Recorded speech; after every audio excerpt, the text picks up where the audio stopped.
मित्रांनो, इतिहासात अनेक राजे झाले, अनेक साम्राज्य उभी राहिली, पण काही व्यक्तिमत्व अशी असतात ती केवळ सिंहासनावर राज्य करत नाही, तर जनतेच्या हृदयावर अधिराज्य गाजवतात.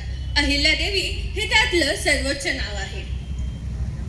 मित्रांनो, ज्ञानाची उंची पदावरून ठरत नाही, तर ती विचारांच्या खोलीवरून ठरते आणि समाजाला दिशा देणारी माणसं ही नेहमीच आपल्या कार्यातून ओळखली जातात.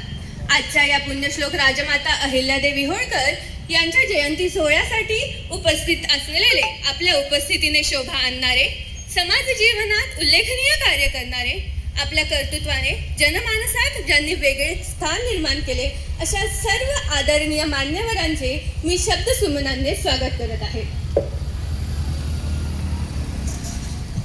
लोकशाही ही केवळ शासन व्यवस्था नाही, तर जनसेवेची पवित्र जबाबदारी आहे.